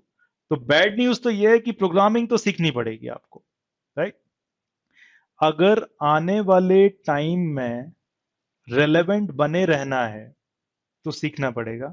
और यकीन कीजिए कि भाई आने वाले टाइम में अगर आपको एक, मैं ये नहीं बोल रहा कि फुल फ्लैज आना चाहिए, बिल्कुल भी नहीं बोल रहा हूं, राइट। इनफैक्ट अगर आप 30 to 40 आवर्स स्पेंड करने को तैयार हैं, सिर्फ 30 to 40 आवर्स कुछ भी नहीं होते, राइट। तो ये कोई चैलेंज वाली बात है ही नहीं। प्रोग्रामिंग आना कोई चैलेंज वाली बात नहीं है। तो बैड न्यूज, प्रोग्रामिंग तो सीखनी पड़ेगी क्योंकि अगर हमें फ्यूचर में रेलेवेंट रहना है तो सीखना है। अगर आने वाले टाइम में, तो ऐसा भी बोला जाता है कि अगर आपको, इनफेक्ट किसी भी इंसान को प्रोग्रामिंग की समझ नहीं है थोड़ी बहुत, तो वो लिटरली इलिटरेट रहेगा, राइट। आने वाले टाइम में वो अनपढ़ माना जाएगा, राइट। तो ये बहुत ही स्ट्रॉन्ग स्टेटमेंट दे रहा हूं मैं यहां पर, क्योंकि मुझे पता है कि ये इतना मुश्किल है ही नहीं। बट बात है अपने माइंडसेट की। मेरा माइंडसेट बिल्कुल ये था कि भाई क्यों सीखूं मैं। मैंने तो नेटवर्क इंजीनियरिंग चूज इसलिए की थी कि मेरे को प्रोग्रामिंग ना करनी पड़े। लेकिन भाई टाइम बदल गया है, टाइम चेंज हो गया है, तो हमें भी चेंज होने में कोई बुराई नहीं है, राइट। अच्छा, अब गुड न्यूज क्या है? गुड न्यूज ये है कि भाई अगर आपको ये 15 साल का एक्सपीरियंस है, अगर आप सॉलिड हो, अगर आपको BGP आता है, सॉलिड आता है, SD WAN आता है, मे बी सॉलिड आता है, राइट। अगर आपने MPLS सीखा हुआ है तो आपको बिल्कुल घबराने की जरूरत नहीं है। कंपनी या फिर ऑटोमेशन आके आपके लिए नेटवर्क ऐसा नहीं बना सकता है जैसा आप बना सकते हो, राइट। आपके जो जितने भी सर्टिफिकेशन है जो आपने किए हुए हैं, आपने CCNA किया है, आपने CCI किया है, या कुछ भी सर्टिफिकेशन किया है, अगर आपने CLI को बहुत करीब से जाना है तो बिलीव मी, ये तो बहुत इंपॉर्टेंट है। अगर ये नहीं होगा तो बहुत मुश्किल हो जाएगी। एक नेटवर्क इंजीनियर को सिर्फ इतना ही करना है कि थोड़ा सी प्रोग्रामिंग नॉलेज इकट्ठी करनी है, राइट। लोग मेरे को बोलते हैं कि यार जो डेवलपर्स हैं, क्या वो मेरी नौकरी ले जाएंगे? मैं बोलता हूँ नहीं, ऐसा नहीं है। भाई डेवलपर्स लोगों को नेटवर्क इंजीनियरिंग इतनी नहीं आती है जितनी आपको आती है, राइट। और वो सीखने में भी इंटरेस्टेड नहीं है उसको। It is as simple as that. कोई भी एक बंदा अगर फुल फ्लैश डेवलपर है तो वो फुल फ्लैश डेवलपर बना रहना चाहता है, राइट। मैं तो आपकी बात कर रहा हूं कि आप एक फुल फ्लैश नेटवर्क इंजीनियर हैं। अगर आपको थोड़ी सी प्रोग्रामिंग भी आ जाएगी तो उसमें बुराई क्या है, राइट। ये जो कॉम्बिनेशन बनेगा ये बहुत सॉलिड कॉम्बिनेशन बनने वाला है, राइट। तो जॉब, मैं बार बार रिपीट कर रहा हूं, कहीं नहीं जा रही है। लेकिन आपको अपनी जॉब अगर अच्छे से करनी है, अगर एफिशिएंटली करनी है, लंबे टाइम में बने रहना है, तो ये सीखना पड़ेगा। It is as simple as that. तो बेसिक आइडिया इस कोर्स का सिर्फ इतना सा ही है। अगर मैं नेक्स्ट बोर्ड पर जाके आपको समझाऊं कि आपके अंदर से मुझे प्रोग्रामिंग का डर खत्म कर देना है, राइट। जैसे ही ये स्क्रीन दिखती है लोगों को, उनको लगता है कि भाई बहुत ही ज्यादा हाई फाई चीज चल रही है, इससे दूर हो जाओ। ऐसा है नहीं बिल्कुल भी, राइट। इनफैक्ट अगर मैं आपको एक क्लियर कट कंपैरिजन बताऊं, तो मेरी लाइफ में जब मैंने MPLS को सीखना शुरू किया था, तो कुछ किताबें पढ़ रहा था मैं, तो ये मेरे लिए काफी टफ टॉपिक था, राइट।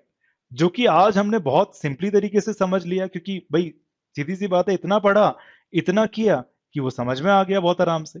लेकिन अगर मैं लर्निंग कर्व की बात करूं कि भाई अगर मैंने पाइथन को सीखा या ऑपरेटिंग सिस्टम को सीखा, राइट, तो इन दोनों को सीखना मेरे लिए काफी आसान था एज कंपेयर टू एमपीएलएस सीखना। तो अगर आपको लगता है, हल्का सा भी डाउट है कि यार मैं लॉजिक्स में वीक हूं और मेरे को एमपीएलएस आता है, तो भाई लॉजिक में तो आप वीक नहीं हो, राइट? आप वीक हो, ओएसपीएफ पाइथन किसी ने ठीक से बताई नहीं होगी, राइट? तो मैं वो वाली पूरी कोशिश करूंगा, क्योंकि मैंने भी कुछ टाइम पहले ये सिरे से सीखा है। तो जो भी मेरे को प्रॉब्लम्स आई आई थी वो आपको नहीं आ रही होंगी, राइट? बट अगर मैं इन दोनों को कंपेयर करूं सिर्फ आपके लिए, तो भाई ये जो ओएस सीखना या पाइथन सीखना, ये कंपैरेटिवली मेरे को आसान लगा अगर मैं इसको एमपीएलएस लर्निंग के साथ मैच करना चाहूं तो। It is as simple as that. तो ओवरऑल बात यह है कि प्रोग्रामिंग का फियर करना है खत्म आपके अंदर से, राइट? इसके बाद फ्यूचर रेडी बनाना है। सीधी सी बात है, अगर हम थोड़ी से एफर्ट से 30 40 50 घंटे के एफर्ट से अगर फ्यूचर रेडी बन रहे हैं, तो भाई मेरे को नहीं लगता कि 100 घंटे स्पेंड करने में भी कोई बुराई है, राइट? 30 40 घंटे तो आप मेरे साथ स्पेंड करोगे, मे बी 50 घंटे, और इसके बाद अगर आपने 30 40 घंटे और स्पेंड कर लिए, खुद से कुछ स्क्रिप्ट लिख ली, तो you will be future ready. It is as simple as that, right? और of course in the progression, अगर प्रोग्रामिंग फियर खत्म हो गया, फ्यूचर रेडी बन गए, तो नेटवर्क इंजीनियर तो बेटर बन ही जाओगे। It is as simple as that, right? तो ये बेसिक आइडिया है। और हमेशा की तरह मेरा एक पॉइंट हमेशा रहता है कि भाई यहां पर एम आपको डेवलपर बनाना बिल्कुल भी नहीं है।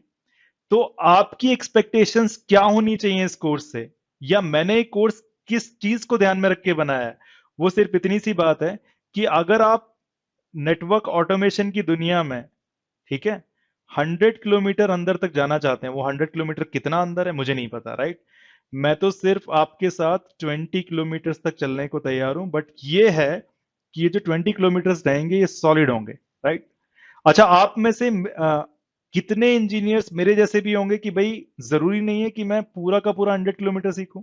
अगर मेरे को मजा आने लगेगा तो भाई सीधी सी बात है, 100 किलोमीटर क्या 500 किलोमीटर हम अंदर जाएंगे, राइट?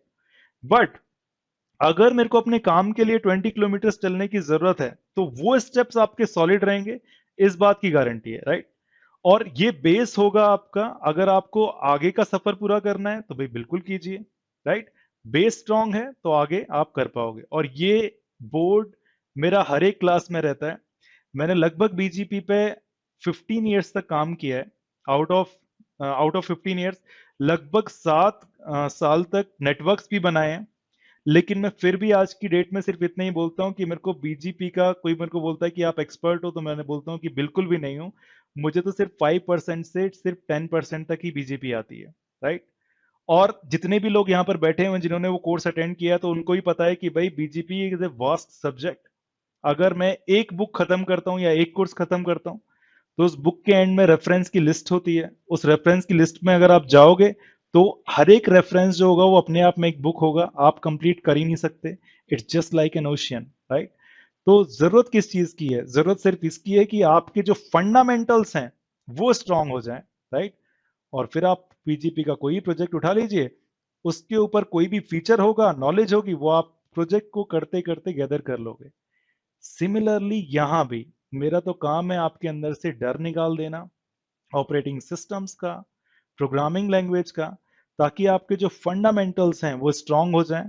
और अगर आपको कोई भी प्रोजेक्ट मिले ऑटोमेशन का, नेटवर्क ऑटोमेशन का, तो आप उसमें लगभग आराम से इसको शुरू कर पाए। हालांकि प्रॉब्लम आने वाली है, वो प्रॉब्लम्स दूर हो जाएंगी जब आप उस प्रोजेक्ट को करना शुरू करोगे, राइट? इतना कॉन्फिडेंस तो जरूर आ जाना चाहिए कि अगर आपके बॉस आपको बोल रहे हैं कि भाई नेटवर्क को ऑटोमेट करना है, तो आप वहां पर जाकर अपना हाथ खड़ा करें कि हम भी टीम का पार्ट रहेंगे, क्योंकि हमें नेटवर्क ऑटोमेशन आता है। It is as simple as that. तो ये एक्सपेक्टेशंस रहनी चाहिए आप लोगों की। It is as simple as that.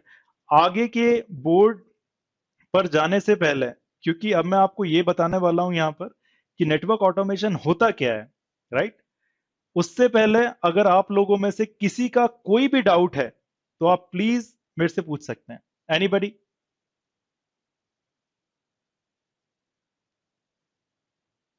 अच्छा, इतना बताइए कि आवाज आ रही है? हाँ जी सर।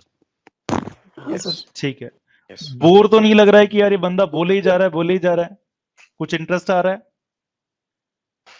बहुत इंटरेस्ट आ यस रहा है। चलो, यस। बहुत ही बढ़िया। ठीक है, तो अभी हमने इतना कुछ डिस्कस किया ही नहीं है, लेकिन हाँ बस मैं यही चाह रहा हूं कि कॉन्फिडेंस की कमी नहीं आनी चाहिए। मैं बार बार बोल रहा हूं, एमपीएलएस समझ लिया तो प्रोग्रामिंग समझना आसान है उससे। ठीक है, हैविंग सेड दैट, अब बात करते हैं कि नेटवर्क ऑटोमेशन है क्या। ठीक है, तो शुरू से बात करते हैं। भाई हमारे मिस्टर राहुल जी हैं ये रे, और ये एक कंपनी को संभाल रहे हैं। मैं बार बार वो इतनी बड़ी कंपनी बनाना नहीं चाहता, sportsindia.com। तो आप ये मान के चलिए 100-200 राउटर्स हैं, राइट, जिसमें से मैंने 2 राउटर्स दिखा दिए और 2 स्विचेस दिखा दिए। It is as simple as that. इनके पास एक लैपटॉप है, इस लैपटॉप से ईथरनेट वायर या फिर वाईफाई के थ्रू अपने नेटवर्क से कनेक्ट है, राइट। अब इनके पास एक काम है, मैं आपको बता रहा हूं कि मिस्टर राहुल जी कैसे फायर फाइटिंग मोड में काम करते हैं, राइट। तो इनके पास एक टास्क है, टास्क ये है कि जितने भी डिवाइसेस इनके नेटवर्क में चल रहे हैं, 100 हैं, 150 हैं, 200 हैं, पता नहीं, राइट, लेकिन जितने भी डिवाइसेस इनके नेटवर्क में चल रहे हैं, इनको क्या करना है, सभी से सभी का वर्जन पता करना है, राइट। एक टास्क है, नॉर्मल सी टास्क है। अच्छा, वर्जन क्यों पता करना है, इसके पीछे की अगर हिस्ट्री देखें तो भाई इनको ना अपने जितने भी राउटर्स हैं वो सेम ऑपरेटिंग सिस्टम पे रखने हैं, स्विचेस को भी सेम वर्जन पे रखना है, राइट। तो उसके लिए इन्होंने काम करना शुरू किया कि भाई मेरे को सारे राउटर्स का पहले पता होना चाहिए कि वर्जन क्या है, राइट, और सारे स्विच का भी पता होना चाहिए कि वर्जन क्या है। अच्छा, नॉर्मली क्या कर रहे हैं mister Rahul ji, normally mister Rahul ji ने किसी राउटर पे सबसे पहले तो टेलनेट या एसएसएच किया। टेलनेट करना ये पसंद नहीं करते, किसी ने बोला है कि भाई टेलनेट बेकार होता है, सिक्योर नहीं होता है, एसएसएच ही करते हैं। तो पहला स्टेप में तो आपको पता है कि ये इस राउटर R1 मानकर देखिए, ये R1 था, इसमें इन्होंने लॉग इन कर लिया। जैसे ही इन्होंने लॉग इन किया तो सबसे पहली कमांड इन्होंने दी इनेबल, देनी ही पड़ेगी। उसके बाद इन्होंने शो वर्जन लिखा। अब मिस्टर राहुल की जो आईज हैं या दिमाग है, वो इतना ज्यादा प्रोग्राम्ड हो गया है कि जैसे ही ये शो वर्जन लिखते हैं इनकी आंख यहां पर जाती है कि यार 15.6 वर्जन चल रहा है आईओएस का। It is as simple as that, right. और दूसरी चीज जो है इनको देखनी है कि भाई जो राउटर है उनका अप टाइम कितना है या स्विच का अप टाइम कितना है। तो यहां के बाद इनकी आंख सीधी इस वाली लाइन पर जाती है कि राउटर का अप टाइम जो है वो 5 hours 46 minutes है। ये पहली लाइन हो गई, ये दूसरी हो गई, ये तीसरी हो गई, ये चौथी, ये पांचवी और ये छठी, राइट। तो इनका दिमाग इतना ज्यादा खतरनाक हो गया है, इतना ज्यादा प्रोग्राम्ड हो गया है, जैसे ये इनेबल लिख के शो वर्जन लिखते हैं, इनका पहली नजर जाती है यहां कि ये रहा वर्जन नंबर और ये रहा up time. It's very good.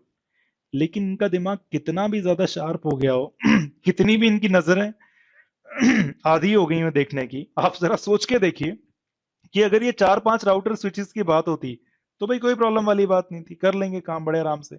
लेकिन अगर ये 150 से 200 राउटर हैं तो दिक्कत वाली बात है, और अगर ये 1000 हैं तो और भी ज्यादा दिक्कत वाली बात है, राइट। अगर आशीष चड्डा जी इनके पास आकर बोलते हैं कि भाई तेरे को जो है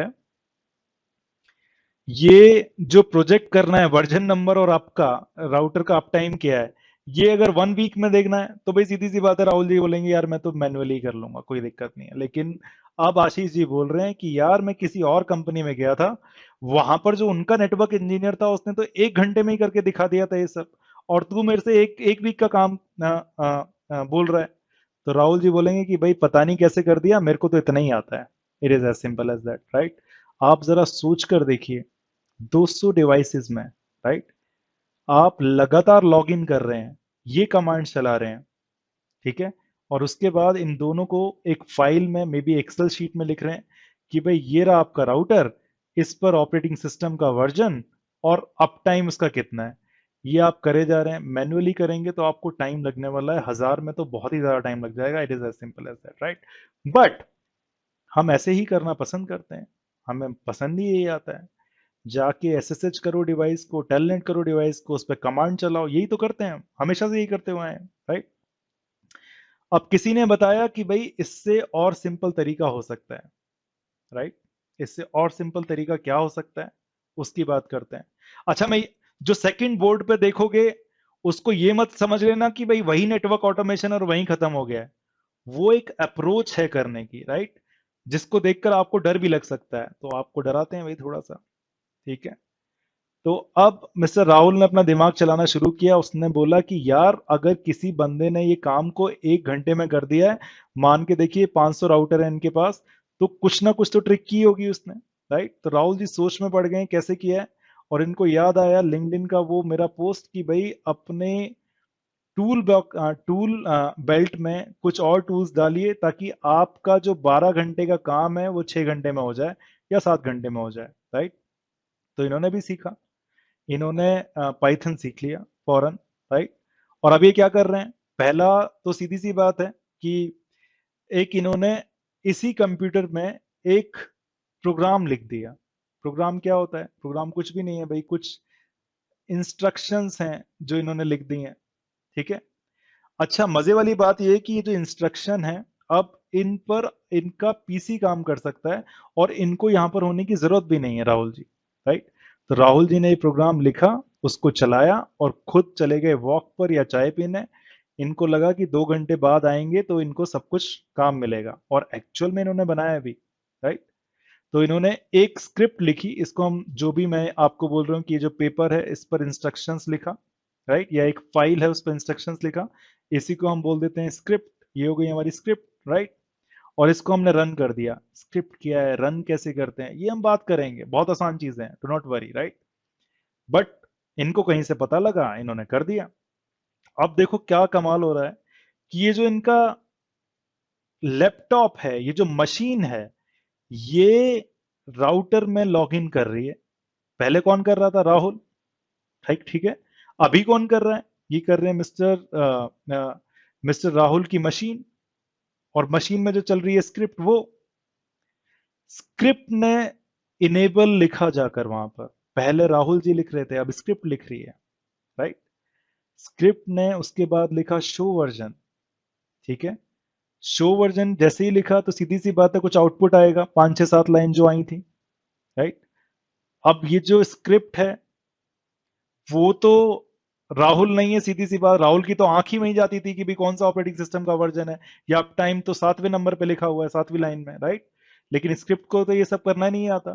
तो मिस्टर राहुल ने इस स्क्रिप्ट को समझाया है कि भाई जो अप टाइम है वो पहली लाइन में लिखा हुआ है बिल्कुल आखिरी में, ठीक है, और 7वीं लाइन में लिखा हुआ है अप टाइम, राइट।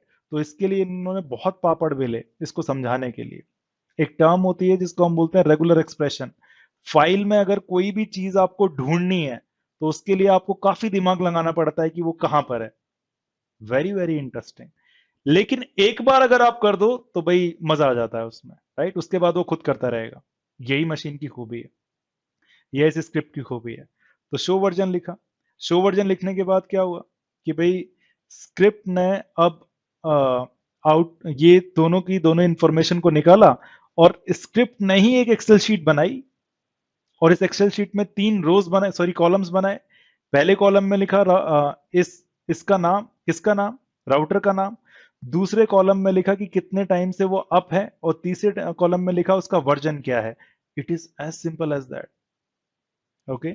ये लिखा, और जब राहुल जी खा पी कर बाहर घूम कर आए तो उन्होंने इस फाइल को देखा, उस फाइल में सारी की सारी इंफॉर्मेशन थी। बट बिलीव मी, सबसे पहले जो मैंने नेटवर्क ऑटोमेशन का एग्जाम्पल देखा था वो यही था, और उसके बाद मैंने सोच लिया था कि मैं कुछ भी करूंगा जिंदगी में, लेकिन नेटवर्क ऑटोमेशन नहीं करूंगा। अच्छा, आप सोच रहे होंगे क्यों भाई, इतनी बढ़िया स्क्रिप्ट है।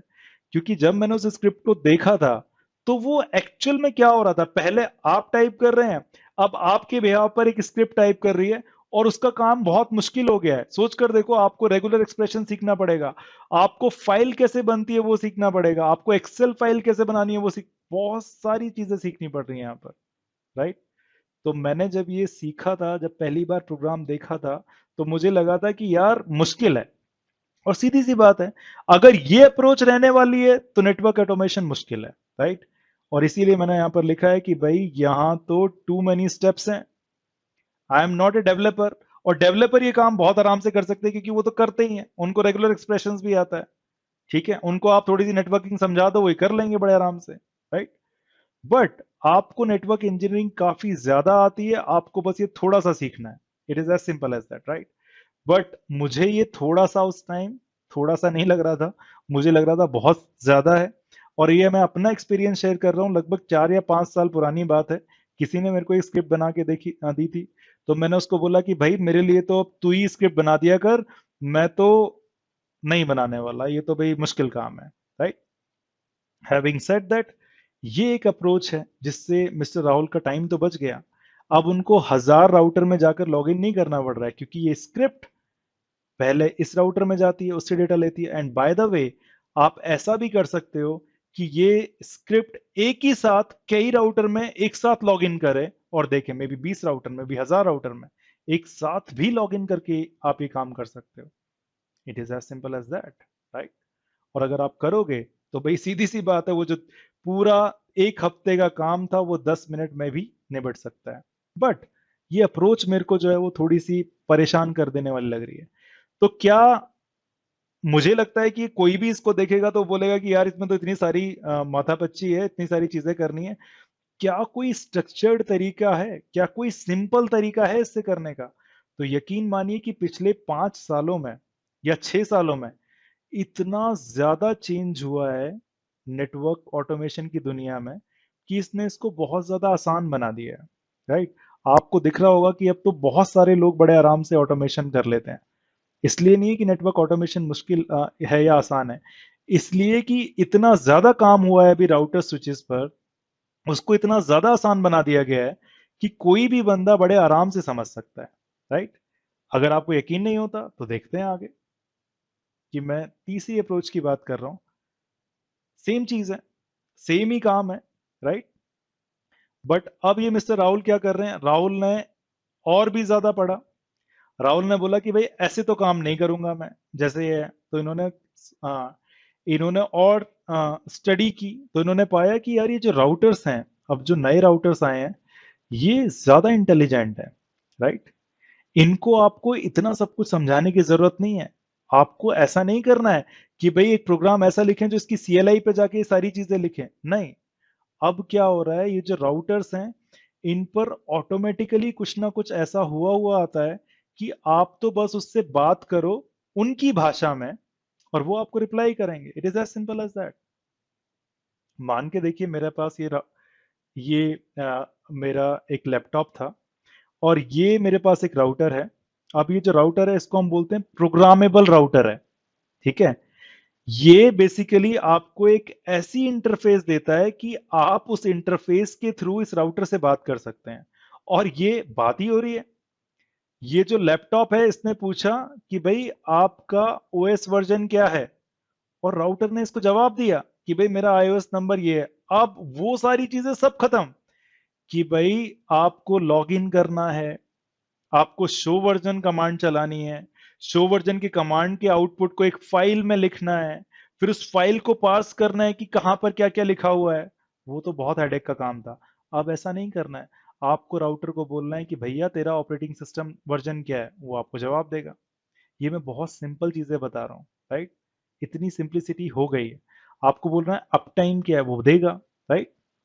और अब बेसिकली जिस इंटरफेसिस से आप बात करते हो, वही बेसिक, अगर आपने सुना हो तो उन्हीं को हम एप्लीकेशन प्रोग्रामिंग इंटरफेस बोलते हैं। हालांकि मैं नाम वगैरह आज की क्लास में लेने वाला ही नहीं था बिल्कुल भी, लेकिन आपको बस हल्का सा आइडिया दे रहा हूं कि नामों से घबराने की जरूरत नहीं है। ये हमारे लिए, हमारे काम को आसान करने के लिए बनाए गए हैं। अगर एक राउटर पर APIs इनेबल्ड हैं, तो इसका मतलब है कि हम राउटर से बात कर सकते हैं। बट मजे वाली बात यह है कि अब हमें सीखना पड़ेगा। हमें क्या सीखना पड़ेगा, ये किस भाषा में आपस में बात कर रहे हैं। अगर एक राउटर है मेरे पास और ये मेरा PC है, राइट, तो डजेंट मैटर एक राउटर है या 100 राउटर है, ठीक है। अगर मेरे को पता लग गया है किस भाषा में राउटर बात कर सकता है, फॉर एग्जाम्पल अगर आपने नाम सुना हो नेटकॉन्फ का, राइट, तो नेटकॉन्फ एक तरीका है जिससे आपका कंप्यूटर, ठीक है, इस राउटर से बात कर सकता है। ये एक प्रोटोकॉल है। It is as simple as that.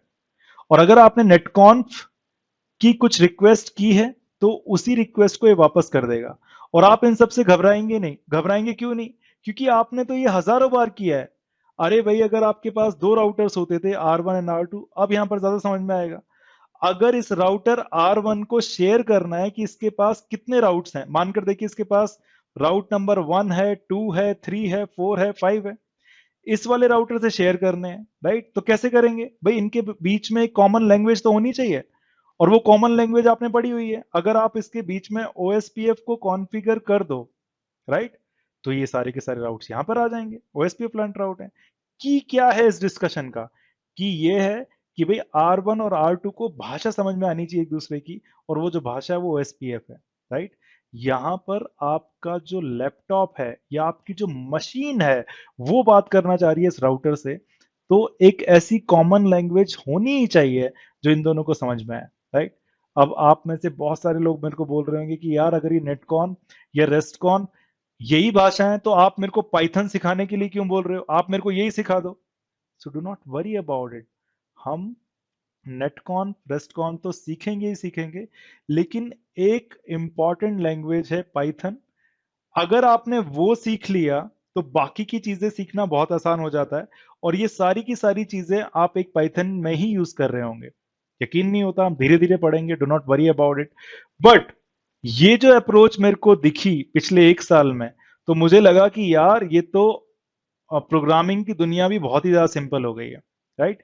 क्योंकि ये जो डेवलपर्स हैं इन्होंने काफी ज्यादा सिंपल कर दिया है। अब आपको बैठ के लॉग इन करके इतना सब कुछ करने की जरूरत नहीं है राउटर में। अगर आपको नेटकॉन के बारे में थोड़ा सा पता है, राइट, या नेटकॉन की जो भाषा है, राइट, वो आपको थोड़ा सा पता है, तो आप बड़े आराम से बात कर लोगे। आप सोच के कंफ्यूज हो रहे हो कि यार अभी तो इसने नेटकॉन को भाषा बोला, और अभी ये बोल रहा है कि नेटकॉन की भी कुछ भाषा होती है। Do not worry about it, हम इन सब के बारे में बहुत डिटेल से डिस्कस करेंगे, right? So having said that, बस एक लास्ट बोर्ड और ये एक्चुअली मैंने ये थोड़ी सी अपनी पब्लिसिटी के लिए किया था फ्री क्लास में, आपके लिए भी बता दूं। आपको ये तो पता ही है कि 20 जनवरी से, सॉरी फरवरी से कोर्स शुरू हुआ है, हिंदी इंग्लिश में है, इतने घंटे का रहने वाला है, राइट? बट आपके लिए इंपॉर्टेंट चीज ये है कि सारे के सारे जो वीडियोस हैं वो हम डालने वाले हैं www.bridgeby.com पर। और ये जो वीडियोस हैं ये सिर्फ उन लोगों के लिए ही हैं जिन्होंने हमारे से ये कोर्स खरीदा है। ये ऑल एक्सेस का फॉर एग्जांपल अगर मैं अपने वेबसाइट में बात करूं, एक ऑल एक्सेस है। अगर किसी ने एक साल के लिए हमसे ऑल एक्सेस लिया है तो उसको सारे वीडियोस मिल जाएंगे, राइट? लेकिन अगर किसी ने 3 महीने का ऑल एक्सेस लिया है तो ये वीडियोस का पार्ट नहीं होगा। और वो रीजन साफ साफ है कि भाई जिन लोगों ने इसके लिए 8,000 पे किए हैं, राइट, हम उन लोगों को प्रायोरिटी पर रखना चाहते हैं, ठीक है? तो ये कोर्स सिर्फ आपको ही अवेलेबल होगा, ठीक है? सिर्फ मेरे को ये बताना था। और अगर मैं, और ये लास्ट बोर्ड है, इसके बाद हम आज की क्लास खत्म करेंगे। अगर मैं अपनी नेटवर्क ऑटोमेशन की प्रॉब्लम को ब्रेक करना चाहूं, राइट, और ये तरीका रहा है हमारा हमेशा लर्न करने का, राइट, तो ये है मेरा नेटवर्क ऑटोमेशन जो आपको दिख रहा है। इट्स ए बिग प्रॉब्लम, ठीक है?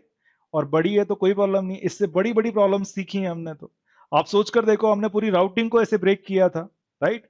हमने MPLS को ऐसे ब्रेक किया था, तो ये तो कुछ भी नहीं, SD-WAN को ऐसे ब्रेक किया था। तो है बड़ी प्रॉब्लम, लेकिन ऐसा नहीं है कि कि बहुत ही ज्यादा कॉम्प्लेक्स है। कॉम्प्लेक्स हो तभी हमें ब्रेक करना है, सीधी सी बात है। क्योंकि अगर आप एक बड़ी प्रॉब्लम को छोटे छोटे पीसेस में बांट लेंगे और छोटे पीसेस को करेंगे पहले, तो बहुत आसानी हो जाती है सीखने में, राइट? तो अगर मैं नेटवर्क ऑटोमेशन को इस हथौड़े से ब्रेक करूं, तो ये जो ब्रेक होगी ये इन 5 चीजों में बढ़ जाएगा। सबसे पहले तो प्रोग्रामिंग, और प्रोग्रामिंग जो सीखेंगे हम वो सीखेंगे पाइथन से, राइट, प्रोग्रामिंग लैंग्वेज। दूसरी जो चीज है वो है प्लेटफॉर्म। प्लेटफॉर्म एक्चुअल में विंडोज भी हो सकता है, मैक भी हो सकता है, लिनक्स भी हो सकता है। लेकिन जब मैंने लिनक्स को करीब से जाना, और अभी 3-4 सालों से ही जान रहा हूं मैं इसको, तो यकीन मानिए कि भाई ऑपरेटिंग सिस्टम जबरदस्त है। और आज की दुनिया में ये सबसे ज्यादा ऑपरेटिंग सिस्टम डिवाइसेस पे दिखेगा आपको। आप बोलोगे नहीं यार मेरे को तो विंडोज ही और मैक ही दिखता है।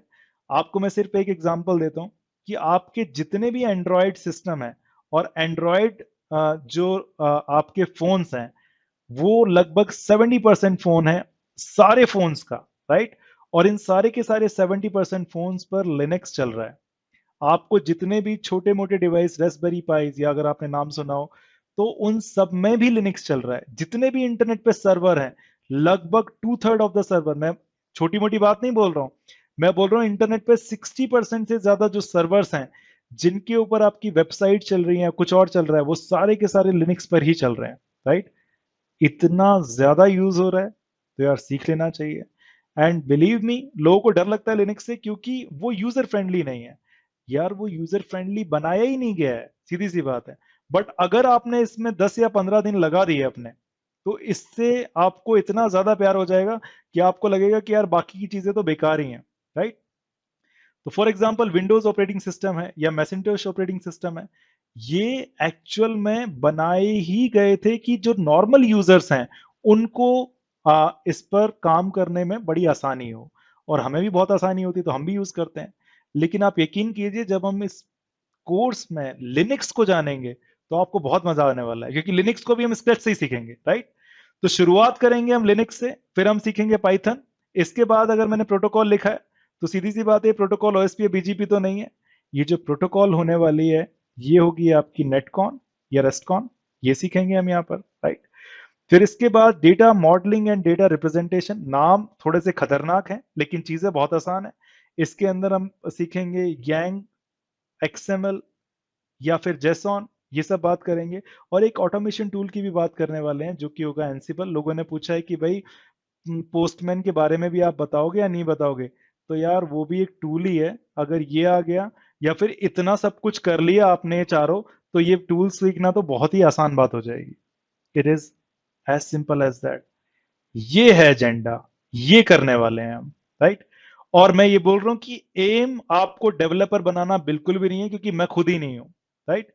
एम सिर्फ इतना सा है कि प्रोग्रामिंग का डर खत्म हो जाए, आप नेटवर्क इंजीनियर के साथ साथ एक ऑटोमेशन इंजीनियर भी बन जाएं, अपना काम आसानी से कर लें। ये होल सोल पॉइंट था इस कंप्लीट डिस्कशन का, राइट।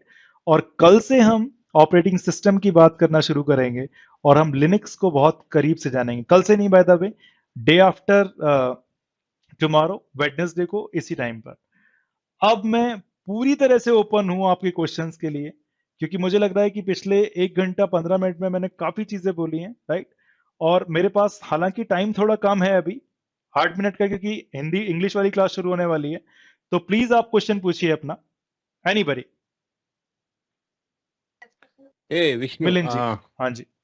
अच्छा एक्चुअली मुझे लिनक्स के बारे में पूछना था, हम्म जबकि थोड़ा बहुत आपने कवर कर ही लिया। हम्म तो लिनक्स से कोई स्पेसिफिक लिनक्स में से वर्जन है, जैसे कि रेड हैट लिनक्स है, उबुंटू है, ऐसा कोई आएंगे आएंगे, स्पेसिफिक डू वर्जन है नॉट या? वरी। जब शुरू से शुरू करेंगे अच्छा। तो कल जब हम नेक्स्ट टॉपिक हाँ पढ़ेंगे लिनक्स का, इनफैक्ट हाँ। यू वोंट बिलीव, हम तो वहां से भी नहीं पढ़ रहे हैं।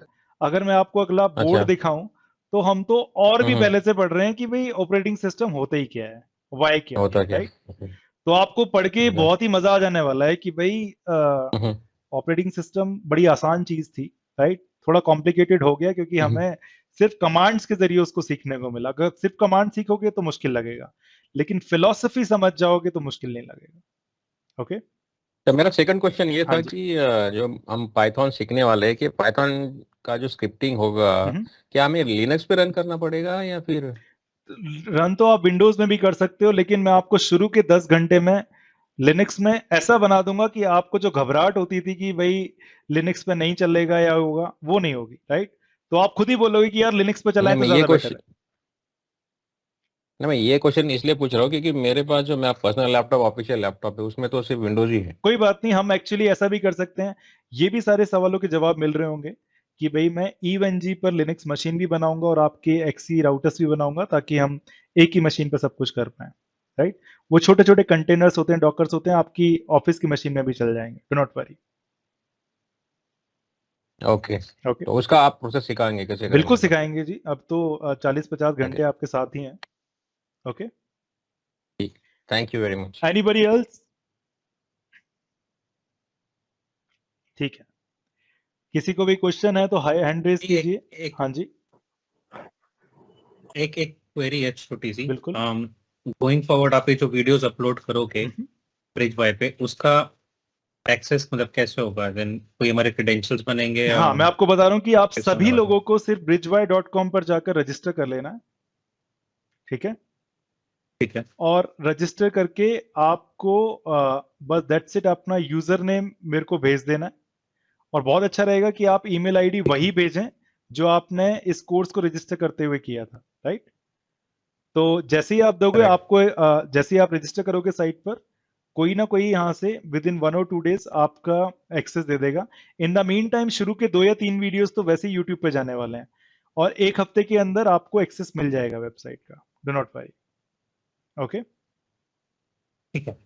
एनीबडी और एल्स? उसमें हाँ जी, ये तो होगा ही बाय डिफॉल्ट, और आप TCP/IP के भी वीडियोस शेयर करेंगे, राइट? हाँ बिल्कुल, TCP/IP में भी आपको डाल देंगे। ओके, ठीक है, तो रजिस्टर करने के बाद आपको 1-to-1 ईमेल डालनी है? व्हाट्सएप करेंगे तो बहुत ज्यादा अच्छा रहेगा, उसी ग्रुप में डाल देना जिस ग्रुप में हमने आपको डाला हुआ है मोहित जी। ठीक, ओके, ठीक है, thank you. perfect. Anybody else? Any other question? ठीक है, ठीक है, तो हम जी सर। Thank you. हाँ, थैंक यू सो मच। हम हाँ जी, हेलो बोलिए। या विष्णु, एक क्वेरी था। हम्म, इनकेस ये सिलेबस कंप्लीट होने के बाद कब तक हम, जैसे कुछ क्वेरी रहती हैं हम्म। तो मतलब कितने टाइम तक आपसे कंसल्ट कर सकते हैं? क्वेरीज तो आप आपके हमेशा ही डाल सकते हैं इस व्हाट्सएप ग्रुप पे, लेकिन हाँ, मैं कुछ अलग कम्युनिटी बनाने की भी सोच रहा हूँ अपनी वेबसाइट पर, तो वहां पर भी डाल सकते हैं, लेकिन अभी तो व्हाट्सएप ही मेन जगह है जहां आप अपने क्वेश्चंस पूछ सकते हैं। ओके, क्योंकि फ्यूचर में कुछ रहता है, मतलब एज अ, मतलब अभी तो नहीं, अभी तो स्टडी मोड में कुछ ऐसी आती नहीं क्वेरी, लेकिन कुछ काम के साथ चलती रहती है, तो उसके डिस्कशन के लिए काम मैं के साथ बेसिकली इंडिविजुअल क्वेरीज को सॉल्व करना मेरे लिए बहुत मुश्किल होगा कि अगर आपको किसी ऑटोमेशन प्रोजेक्ट में कुछ दिक्कत आ रही है, बट नहीं हाँ, नहीं, मैं इंडिविजुअल के लिए बात नहीं कर रहा, मतलब इनकेस जैसे अब डेली ऑफिशियल वर्क भी होता है तो सपोज दैट टाइम नहीं निकल पाता, तो इनकेस कभी फ्री टाइम या कुछ ऐसा, हाँ, वैसे अगर मतलब मैं आपको कोई ऑफिस से क्वेरी आ रही है रिलेटेड। देखते हुए तो डेफिनेटली आप क्वेश्चन पूछिए और हम में से कोई ना कोई आंसर करेगा उसको। ओके, चलिए, थैंक यू। ठीक है, तो मैं इस टाइम को भी थोड़ा एडजस्ट करता हूँ क्योंकि मुझे चाहिए कि आप सभी लोगों को बराबर टाइम मिले, है ना। 1 घंटा 20 मिनट हो गए हैं आज की क्लास में वैसे, बट देखते हैं टाइम कैसे एडजस्ट होता है कि क्योंकि अभी 10 बजे से इंग्लिश की भी क्लास शुरू होने वाली है, तो I would say let's meet Wednesday 8:30 sharp. ठीक है, तो हम 8:30 से क्लास हमेशा शुरू कर देंगे ताकि हमें मैक्सिमम टाइम मिले। हैविंग सेड दैट, बहुत अच्छा लगा आप लोगों को फिर से एक साथ देखकर काफी दिन बाद, और थैंक यू सो मच कि आपने फिर से हम पर ट्रस्ट दिखाया एक बार और। And bye for now, see you soon. Thank you sir. Thank you. Bye all. Good